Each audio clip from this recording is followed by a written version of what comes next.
Arwa, Arwa, Arwa, Kwika mwana, akakorokisi.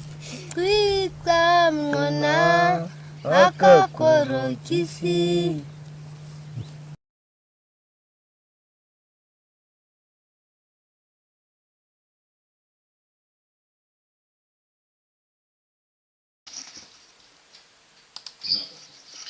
Alors, le Mali n'est pas un pays pauvre, pas du tout.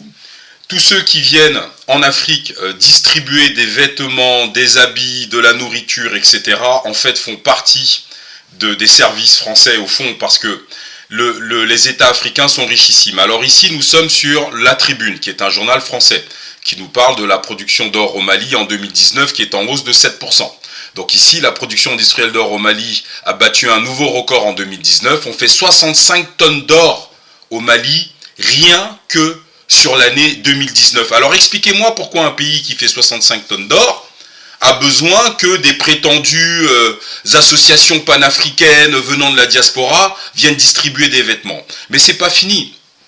Ensuite, toujours sur ce site La Tribune, en dépit d'une situation sécuritaire délétère, le Mali connaît une hausse significative de sa production industrielle d'or, mais tout ça, ça ne profite pas au peuple malien. Le Mali a produit 50,5 tonnes d'or en 2015, puis 50,9 tonnes d'or en 2016, puis 60,8 tonnes d'or en 2018, mais aucun pays européen ni asiatique ne produit autant d'or. C'est-à-dire qu'en gros là, nous sommes en train d'apprendre que en 2020, le Mali a fait 71 tonnes d'or sorties du sol malien. Le Mali est le pays le plus riche au monde, parce que l'or vaut plus que le pétrole. Mais ça, bien sûr, ni la LDNA, ni Adam Dicko ne vont venir vous présenter tout cela. Mais ici, nous sommes sur un site où c'est un classement mondial des pays les plus riches au monde, selon leurs réserves en or. Eh bien, vous voyez, dans l'Afrique, le Mali n'apparaît pas. Et nous avons vu sur l'écran précédent que la France était en quatrième position, mais on n'extrait pas d'or en France.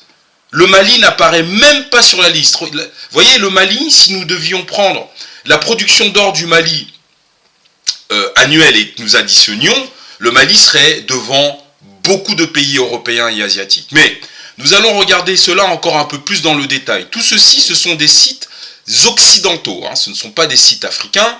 Et d'ailleurs, sous cette vidéo, vous aurez les liens qui vous permettront d'aller apprécier la production d'or du Mali, du Burkina Faso, du Sénégal, du Togo. Et vous comprendrez pourquoi la France a besoin de corrompre la jeunesse africaine, pourquoi la France a besoin de fabriquer des faux leaders panafricanistes, et je pense à la LDNA, qui vont venir en Afrique vous distribuer des vêtements, etc., et vous faire croire que vous êtes pauvres. Mais en réalité, nous sommes le peuple le plus riche au monde. Alors regardez les chiffres. Ici, nous sommes toujours sur le Mali, bien sûr, et nous avons un classement de l'extraction d'or du Mali. En 97, on sort 18 tonnes, en 98, on sort 23 tonnes, en 99, 27, 2000, 28, 2001, 53 tonnes, 2002, 66 tonnes, 2003, 53 tonnes, 2004, 44 tonnes, 2005, 52 tonnes, 2006, 58 tonnes, 2007, 52 tonnes, 2008, 49 tonnes, 2009, 49 tonnes, 2010, 38 tonnes, 2011, 40 tonnes, 2012, 50 tonnes. Ce à quoi il faut ajouter 2013, 2014, 2015, 2016, 2017, 2018, 2019, 2020, 2021. Alors sincèrement, de quelle aide alimentaire ou de quelle pauvreté parlons-nous?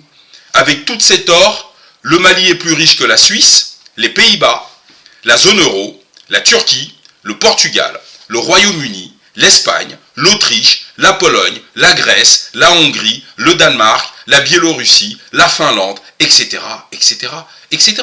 Là, vous avez la réserve en or de ces pays-là. Et l'or est très importante, pourquoi? Parce qu'elle permet de garantir la solidité d'une économie.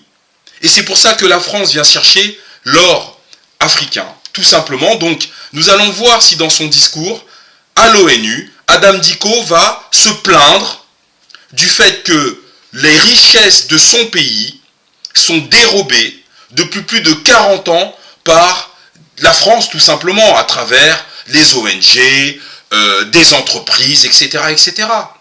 Donc la situation du Mali n'est pas du tout celle que l'on veut nous faire avaler. Avec une telle production d'or, le Mali est un des pays les plus riches au monde, c'est-à-dire est dans le top 5 des pays les plus richissimes au monde. Et c'est bien pour ça que les Occidentaux sont là. Pétrole, uranium, l'or. Alors, un peuple qui vend son or, c'est comme des parents qui vendent leurs enfants.